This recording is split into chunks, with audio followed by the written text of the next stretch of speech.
Hi, everyone. I'm John Lux. I'm the Executive Director of Film Florida. Welcome to Film Florida Friday. Film Florida Fridays are interactive conversations about current topics, initiatives, and relationship building in Florida's screen production industry. While Hispanic Heritage Month officially ended on October 15th, we're extending it a few days for a conversation with Hispanic industry leaders and content creators in honor of Hispanic Heritage Month. Our panelists will share their path to success in the industry, the importance of telling authentic stories, working in Florida, and more. In a moment, our panelists will introduce themselves and I'll ask some questions. During that time, we're going to ask everybody to keep their microphones on mute so we can avoid background noise. When we are through with initial questions, we'll open it up to the audience for questions and conversations as we always do. At that time, please use the hand raising function under the react button so we can call on you. We're going to try and ask everybody to keep their questions and comments brief in the interest of time and out of the fairness to others that also want the opportunity. As always, Film Florida Fridays are free to attend, but we hope you'll consider donating $20.25 for our 2025 fundraising campaign. That donation link will be posted in the chat box, and you can always find it on our website. Also, if you're not a member of Film Florida, we hope you'll consider joining at filmflorida.org. And with that, let's bring in our panelists. So let's start with introductions. Maria, you go first. Hi, everybody. My name is Maria Capellan. I am currently right now a senior manager for the production services over in Telemundo, down in Doral, where I run basically a business within the business of Telemundo, where we rent out our studio spaces and our production services to any third party or internal client. It's been fun for me to take on this new role, which I've taken on probably like 4 months ago. And it encompasses everything I love, which is my two passions, which is productions and getting to meet so many people. So, hi. Excellent. Carla, how about you? Hi, my name is Carla Sosa. I am from Miami, Florida, born and raised to Venezuelan parents. I'm a camera assistant for about over 20 years, and I'm in the local 600 for about over 17 years. I'm a second AC right now, and there's nothing more than I love than being on set in my career. I'm very proud of it. Love it. Excellent. And Eddie, how about you? Hey guys, my name is Eddie Del Carmen. From Miami. I moved there when I was 8. Supposed to move in the day Hurricane Andrew hit, which I don't know if that was a good omen or not. But yeah, I mostly came up in Miami doing commercial work, first as a PA, then associate producer, then a producer. Along the way, had the opportunity to do some short films for HBO Latino and HBO Max. Also helped produce a feature documentary a couple of years ago for the PBS nationwide. And now I'm more into development. Currently the head of development for a local company called Blind Bulldog Films. And it's just 2 of us, and the director / founder, Javi Manrique, has done a couple of films. And right now our concentration is just looking for work and hopefully something that we can shoot in Miami in the near future. Eddie, let's stick with you for our next question, and we'll go back around our panel. How did you get your start in the industry? Where did you get started at? Yeah, I attended the University of Michigan for a theater school. So I originally was an actor, and that took me out to LA after college, and just kind of, it's obviously a difficult profession, as are most of them within the industry. But it certainly led to me getting some experience with producers, with writers, with agents, meeting them through the college network. And that kind of led to me eventually coming back to Miami and becoming more of a behind the camera person. And I started working under a local producer named Eric Gennard in Miami. So I was doing a lot of commercial work. Just very fortunate that, him and his world came into my life. So yeah, I kind of just didn't officially attend film school. Still don't really know much about cameras, but just kind of grinded my way up as a PA on sets, and then became an associate producer and then a producer. So yeah, that's my story in a nutshell. And Carla, how about you? How'd you get your start?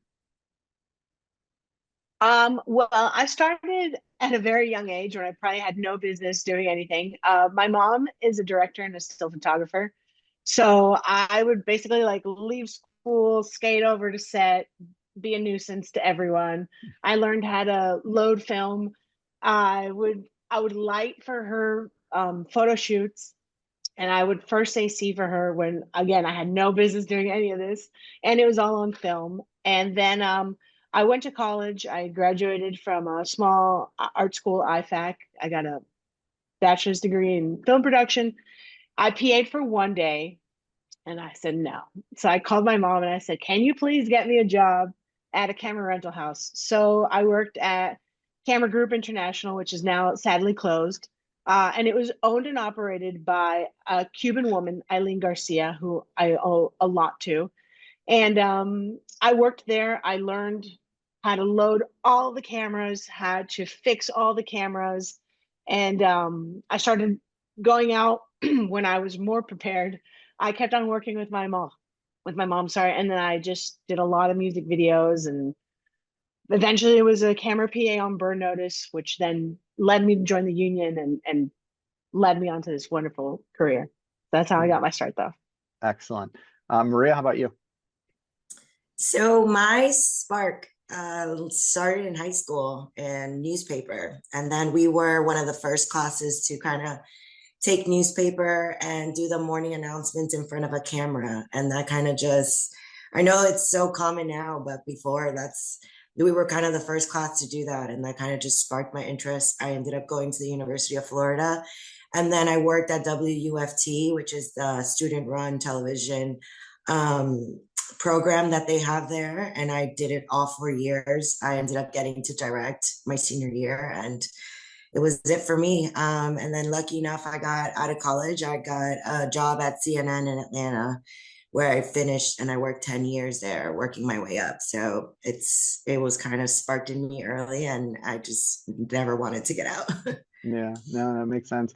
Eddie, talk a little bit about telling authentic stories and through your work. Yeah, absolutely.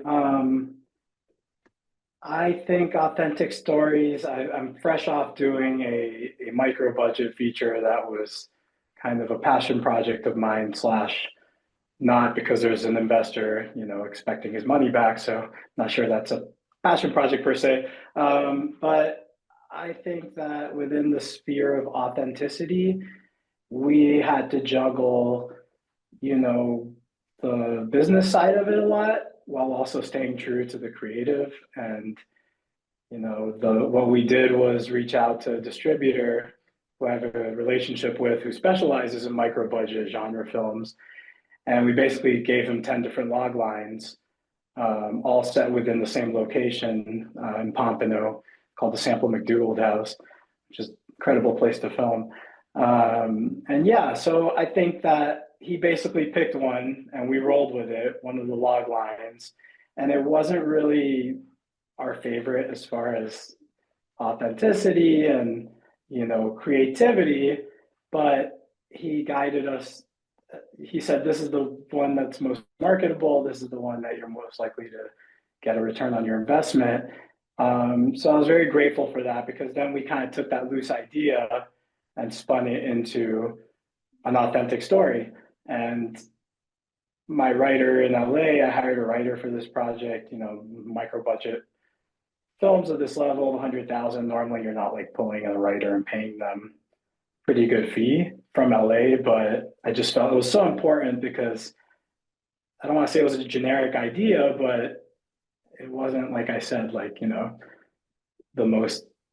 one we were most excited about creatively. But I think working with that writer and seeing her vision to it just brought in so many elements of authenticity. So I guess what I'm kind of going through here is, like, if you can collaborate with a writer, you have the means to do that.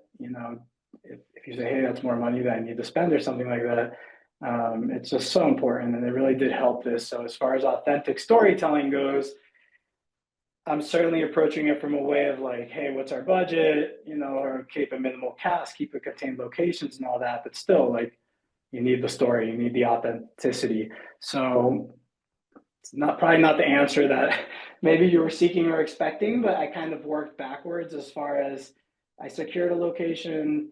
I had an actress in mind that I really liked. You know, I kind of used those factors to then say, hey, now let's come up with some creative ideas within these boundaries. Let's present it to the distributor. He picked one, and then we really started looking at it for authenticity. And you know, just to wrap this one up too, I thought one thing that was really interesting with the writer was that you know, one of my partners on the project asked her like, "Hey, what are the themes you're going after? What are the messages you're trying to send?" And she was just like, "I'm not thinking about that. I'm just trying to tell a good, authentic story, and people will take what they want from it." And you know, that was a little bit of a shock for me to hear, but I kind of just embraced that idea when she brought it, and it worked. And the script came to me, and people were telling me different things and different opinions. And oh, there's femininity topics in here. There's, you know, LGBTQ aspects of it. There's, you know, topics on social media over consumption, all that stuff. So I guess that, yeah, authenticity can be set within the boundary is the best way to go, and you kind of work from there backwards is my recommendation. Yeah, well, I mean, that makes sense because there's always that balance between, you know, wanting to tell your story, but there's budget constraints, there's location constraints, there's, you know, who's going to be interested, you know, in content constraints. So yeah, that's a good point that it is always a balancing act. Carla, I wanted to jump over to you and talk a little bit about, as you mentioned, you've been in the industry quite a long time. Talk about your leadership style. You know, how did it develop, and how do you, you know, kind of act as a leader on set? I think just with experience and learning from my past mistakes. So when I'm on a TV show or something, I try to lead with confidence. And when I say confidence, I don't mean arrogance or anything like that. I just try to stand behind my decisions. So if I say, you know, we're going to move the truck here or whatever it is, I stand behind it. Whether in the end it ends up being the wrong decision, I still stand behind that. And I think if you lead with confidence, your team believes in you, and so I think that's really the most important way. And like I said, that's all come from experience. At the end of a job, I'll sit back and I'll say, maybe on the drive home, and I'll say, okay, what went well? What didn't go well? What are we going to change? And how are we going to go forward in changing this style? And I also lead with passion. I have a lot of passion, which can go either way. Um, but I think it's very important to be passionate in what you do, right? Because I think that you can inspire the people around you if maybe they're lacking a little bit of passion to say, you know what, like the people that we're listening to, Carla or the Keys are passionate. They believe in what we're doing, so let's follow that role. And so I think it makes for a really strong team and a lot more fun. Now, Maria, you mentioned your time at CNN, and you mentioned something important there, that you came up the ranks there, and now you're in a leadership role at NBC Universal. Tell a little bit about the journey, and you know, from those early days as a journalist working at UF, and now as in your current role as a senior production manager. Talk about how what you think was key to you being able to move into that leadership role. Well, those early CNN days are just bring me back to very late nights and very early mornings. But yes, I think one of the key things that brought me along, and I think Carla kind of touched on that, is the passion for what we do.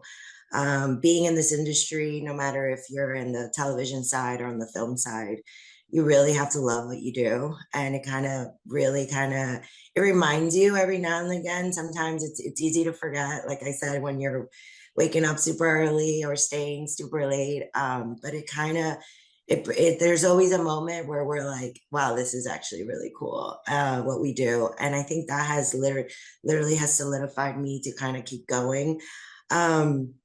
When I started as a, and always being around the industry, like for me, it was really important. Even if I did move on to the management side, it was always staying in the production somehow. I went from being a technical manager in the control room to then, wanting to grow and wanting to find things new. And one cool thing about my production, I tell so many young people, there's so many things that you can do that stays in the industry. So I then explored, technical project managing. So I kind of went the project managing side, and that kind of really catapulted me into the management side, just because I got to meet with so many higher ups in the corporate side, doing these projects and still staying real technical, being around the control rooms and stuff.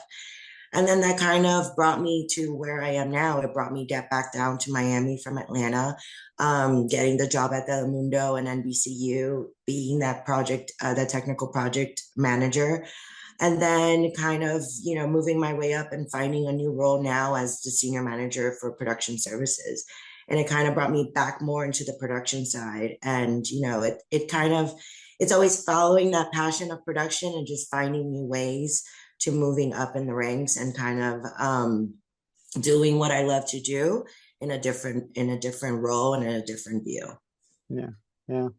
Now, Carla, I think, at least my opinion, being a camera assist is a very unsung role. It's not one of the glamour positions, but without it, I think a set can kind of turn into chaos. So you mentioned that you didn't necessarily have formal training in that kind of role. So talk about how you built your skills in the role. How I built my skill in the role of like a leadership position, you're saying? Just as a camera assist on set.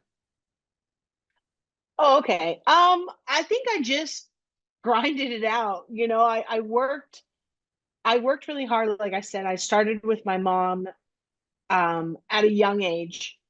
Mariela Sosa, she's on here. I started working with her and I learned kind of the production side of it. And then I learned a lot of technical stuff working at the rental house. And then just with the different people that I've associated myself with and the different assistants, and I said, wow, I really like this way that they do things, and I don't like these ways. So I kind of adapted and took things what I liked. And then I said, you know what? I'm going to be the best in my position. So when I was a loader, it was my goal to be the best loader in town. And as a second, it's my goal to be the best second. And I think from there, people have trusted me. And as a key second on TV shows, commercials is different, but on TV shows and features, the leadership of a second AC is a lot different. You have a lot of responsibilities. So I think just like I said, like working, being confident in what you're doing and learning from all the mistakes that you've made, people begin to trust you and you evolve. Every job you evolve and you learn and you're always learning and you never stop learning and absorbing. And I think that's just people have been able to, trust me, which I don't take lightly. So I think just from past opportunities and past peers that I've worked with have led me, down the right path where I continue, always striving to be the best. Well, you used the word evolution and evolving. Talk about how the changes in technology in the production world has changed your role on set. Wow. Well, it's definitely changed a lot. When we were working with film as a second AC, I was next to the camera the whole time because as soon as that camera stopped rolling, your first AC looked at you and said, do I have enough film for another take? So your math skills had to be on top of it. So I had to see how much did we roll? How much do we have left on the film? The last take was, 50 feet. I have 70 feet, so you really had to be on top of it. You had to be right next to the camera. I think now it's evolved that we were technicians before and now it's more technical as far as, the digital age. There's a lot of different menus, sub menus. What does everything mean? But now the media is 54 minutes for a take, and the batteries are a lot longer. So you don't have to stay by the camera and attentive. So sometimes I feel like it's nice to work on film because it kind of like zones you in and making sure that you're really there and attentive, not like hanging out at crafty or, like you have to be right there. But, like I said, there's a lot of smart people now that know all these technical aspects of all the cameras and not only cameras, with the lights and everything. It's changed a lot when it went to digital. But for my position, I felt like before you really had to be there paying attention, all the time. So it's been a different change, but Yeah, we accept change and we learn from it and evolve from it. So it's great. sure, sure. Now, Eddie, you mentioned your role with Blind Bulldog Films right now. Talk a little bit about what your day-to-day is.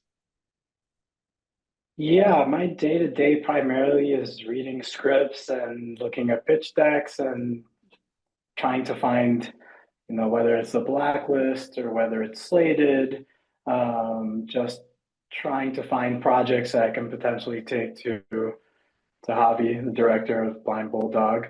And because he's already done a couple films in the past in the $3 million range, he has a group of investors, and these films aren't financed up front, but it certainly is good to have that credibility to reach out to agents and reach out to managers and say, hey, this is a finance contingent project, but this company has already done a couple within that budget range. So I'm just kind of always looking for new projects, and some of them fall within the mandate that Blind Bulldog is looking for, which kind of specializing in feel good dramedies or comedies, but at the same time, kind of just open to any other genres and things like that. I think that psychological horror, psychological thrillers are having a moment.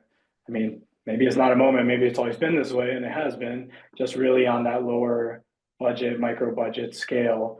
And so, it's not necessarily something that aligns with Blind Bulldog as far as Javi directing it, but if it's something I can bring in that's a good project and it can be supported more just as executive producers, yeah, just a lot of reviewing and reading and reaching out and getting a lot of no's from agents. And at the end of the day, it's a chicken or the egg game of, are you financed, or do you have a bankable talent attached who can generate minimum guarantees or pre-sales.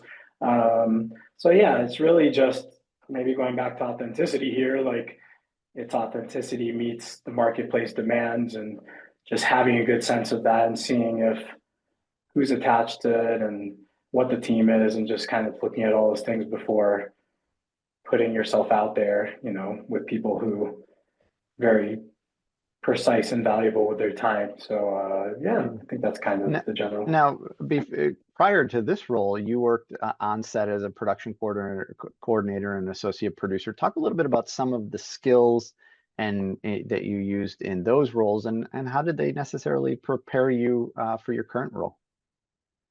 Yeah, absolutely. Like I mentioned before, I did not really attend film school. I went for theater.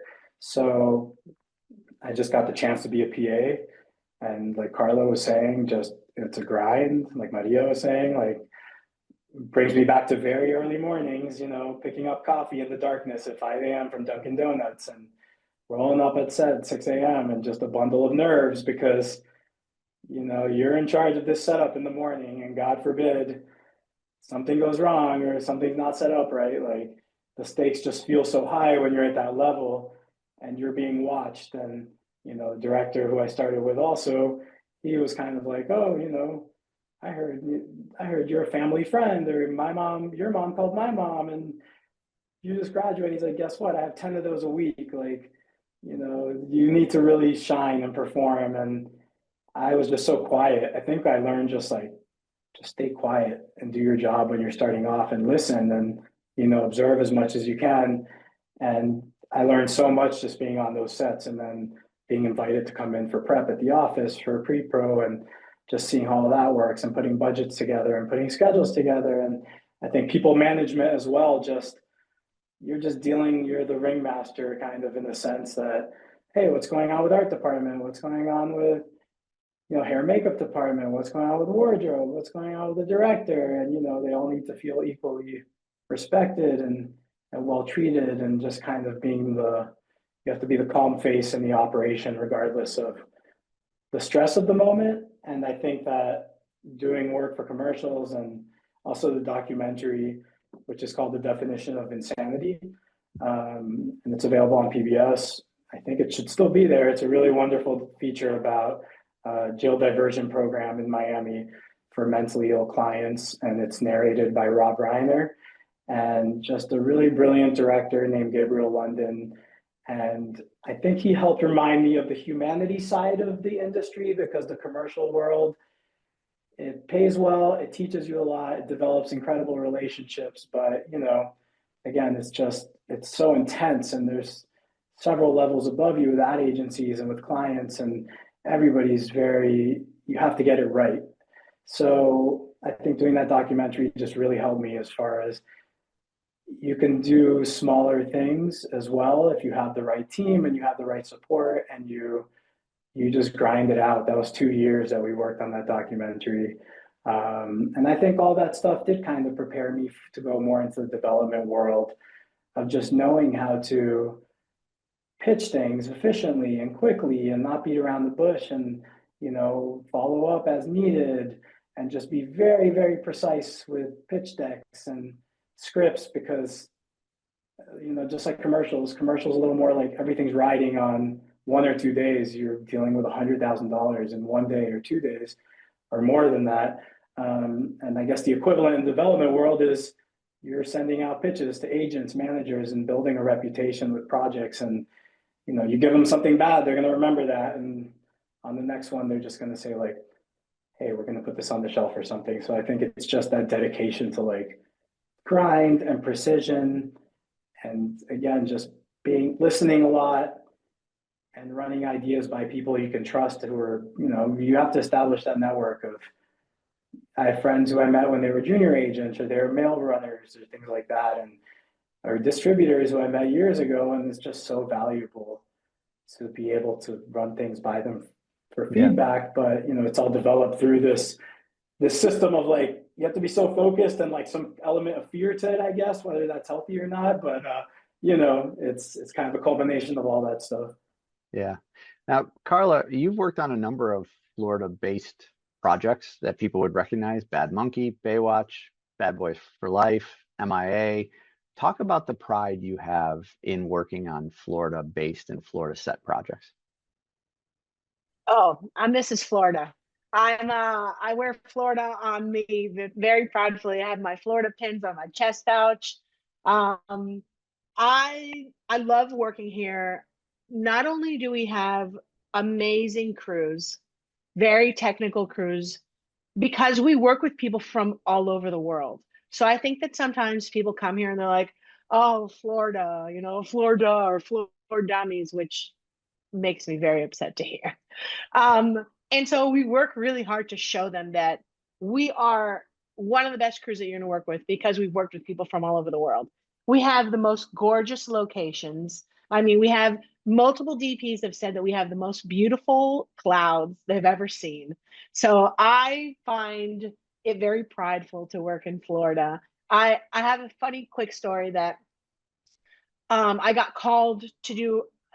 There was a project coming in for a few days, and I think it was a crew from Atlanta or somewhere. And they called me and they said, "Hey, Carla, we were wondering if you were available, because this crew is terrified of working in the Everglades." And I said, "What are you talking about?" I said, "It's not like there's alligators just roaming around. They're not going to take you to somewhere like that." And they say, "Can you be the backup crew if the crew is afraid to shoot in the Everglades?" I said, "Absolutely, yes." That was a very prideful Florida girl moment. They ended up not calling us, but I was like, I'll go in and show them that we can work in our very difficult elements here in the heat, in the Everglades, and and we do it with a smile on our face. So yeah, I love nothing more than being able to say I worked on all these projects that are homegrown with homegrown crew. I am very prideful of my Florida roots and being able to showcase it to the world. So I think it's very important. And that's great. And I know you also take great pride in being a member of the International Cinematographers Guild Local 600. Tell us a little bit about you with the organization, as well as just in general with the union, with the guild. Yeah, so um I think when I was very young in my career, to me, the union was like, I said, oh my God, I need to make it to the union. Like that was a goal. That was one of my goals. So I said, how do I make it to get in the union? And I worked on Burn Notice as a camera PA, and I met everyone that was currently on like all the big union jobs, and through them I was able to join the union. You know, they recommended me. I did a project that I was able to join, and I've been in the union for over 17 years. I'm a very proud member. I've been able to do some really great jobs because of the union. Even though it is a right to work state, but on union jobs, it will always look to hire union members first. And you know, I've been lucky. We get our insurance plan to that. But there's a lot of great programs through the union. I've currently been mentoring for the last 2 years, and I'm going to sign up for my third year. And that's something so amazing. I wish I would have had that coming in. So you get paired up with somebody, lower than you. So I've gotten a few young girls, and I've been able to show them or, explain to them how it is to be in the union as a young woman and how to kind of grow your career from there. And it's been really wonderful. I really love it. I always try to do, you know, on union jobs, hire our union members, help them get their days, their benefits. And like I said, I mean, they have some really great programs. This mentorship program has been really, really incredibly rewarding for me, and I think for the people that are in it. So yeah, I love it. I love being a Yeah, local 600. I'm very proud of it. yeah, that's great.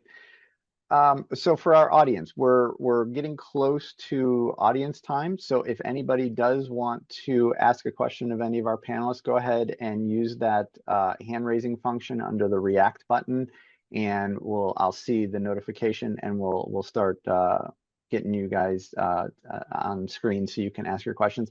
In the meantime, though, I want to go to all three of our panelists. Maria, we're going to start with you. Whether it's looking back when you were young or someone who is just starting to get in the industry now, talk about advice you would give young professionals. Again, whether it was you or whether it was yourself at a younger age or somebody coming up now, what advice would you give them about wanting to step into, leadership roles? Definitely some advice I would have is have a mentor.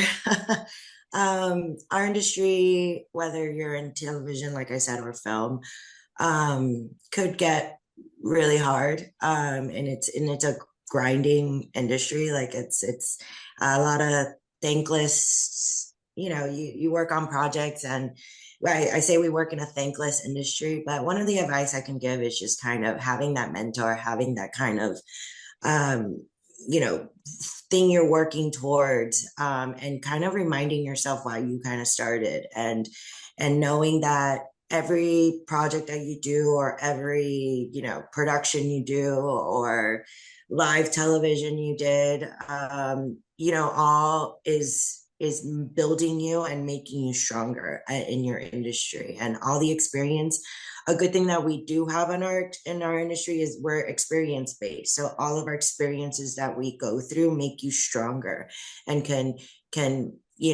kind of what my panelists were saying, it makes you a better producer, it makes you a better kind of a director, it makes you better each time, and kind of owning that and being confident in those experiences, because that's really what people care about in this industry.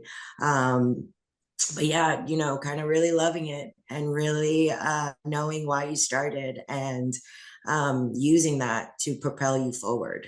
And finding those mentors are important. For me, it was important, being in television and CNN. I was the only young and very Latina. There was not many, and a woman. So there's not many people that look like me, and kind of just like finding those key people to kind of propel you forward and helping you, reminding yourself why you started. And even if that person had to be you, for the next person behind you, making sure you help those people. Yeah, great advice. Great advice. Carla, how about you? Definitely be passionate, take pride in your work, and don't be afraid.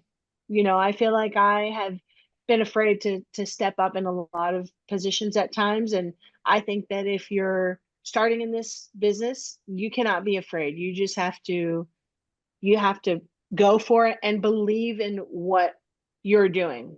Have pride in your work, work hard, be passionate, because otherwise, like they said, it's going to eat you alive.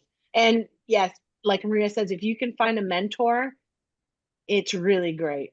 It's very, very important. And have fun, because this is your career, and you're going to spend a lot of time with these people that you're going to become a small family. So enjoy what you're doing, because otherwise you're going to be miserable, and a miserable person on set is misery for everyone around you. So definitely have fun and enjoy what you do. Eddie, advice that you would give your young self or a young professional coming up? Yeah, absolutely. Obviously, yes, the mentor aspect is so important, and I think to build on that, I think like University of Miami, FIU, UF, FSU, Full Sail. I mean, any of these colleges have these networks that of agents, of managers, of producers who have graduated.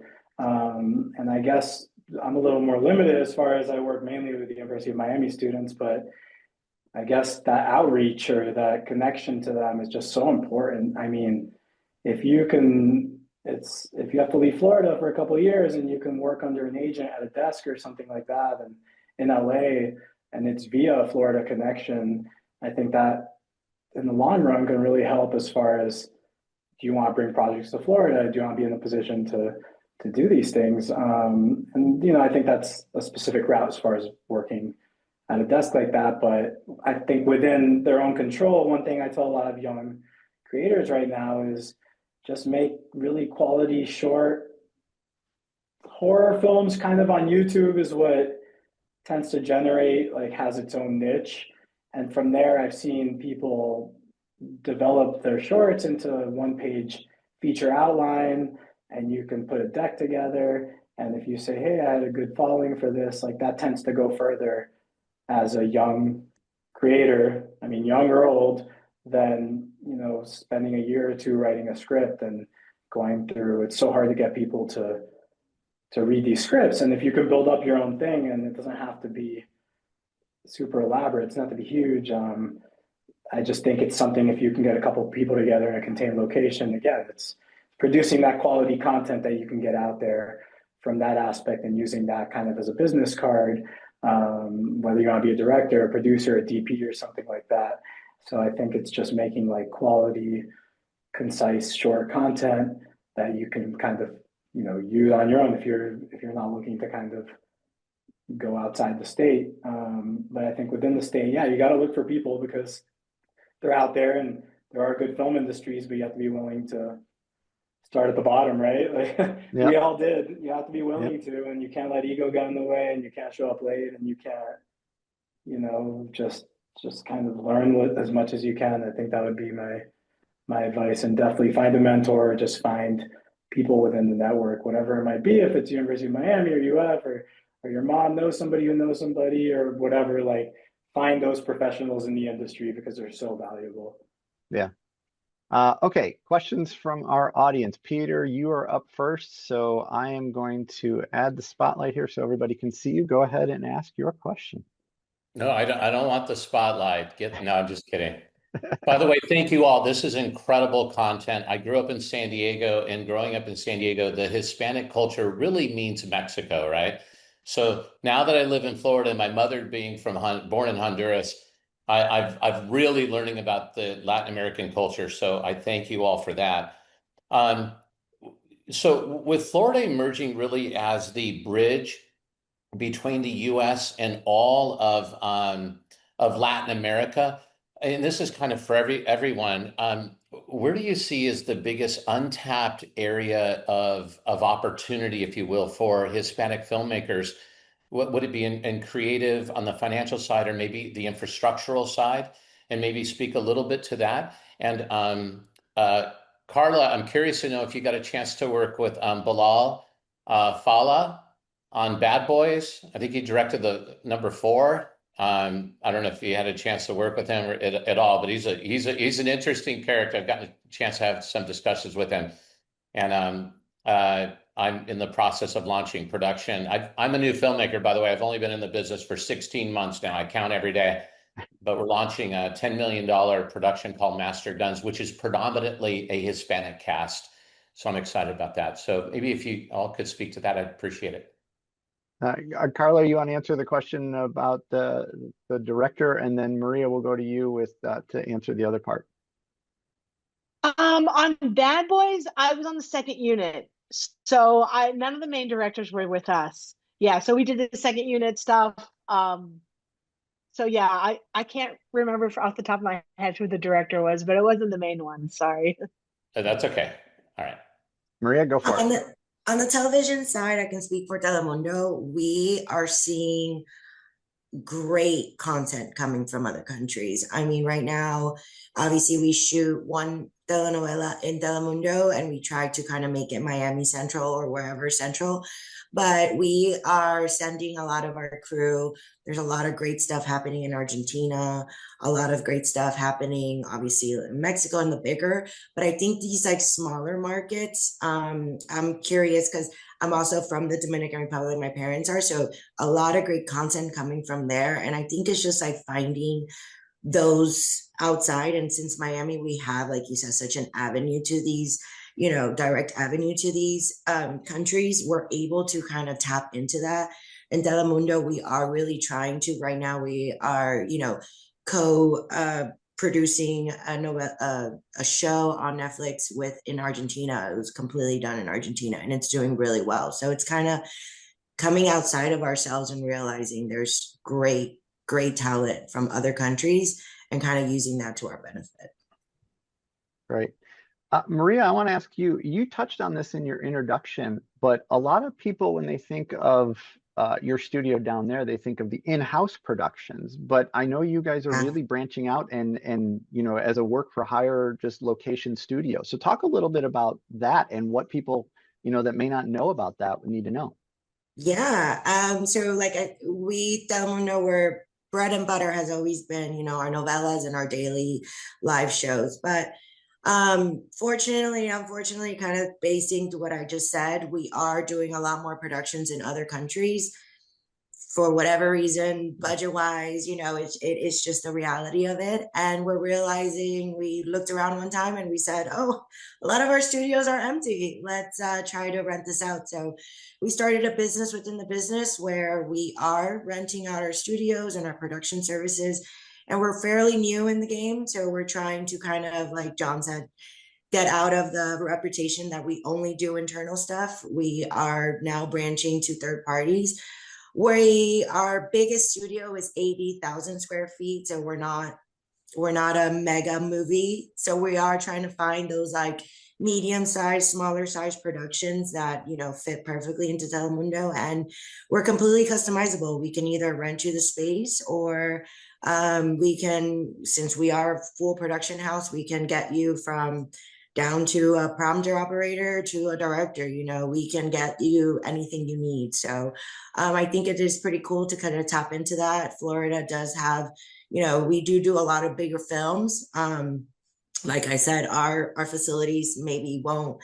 We did do something for MIA, which is cool. We did like the photo shoot. So we are kind of seeing where we can assist the bigger films and not necessarily be the main person. But it is cool. And like I said, it really kind of taps into all the production side in Florida. So if anyone wants to come take a tour, at least kind of see it, we are open. And that's kind of where we're just trying to get our names out and just let people know that we are available.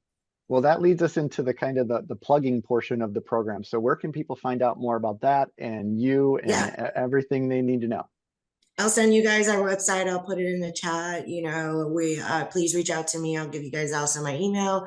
If you guys a lot of producers and location managers just come take a tour and kind of see, you just never know what, where we can help each other and fit.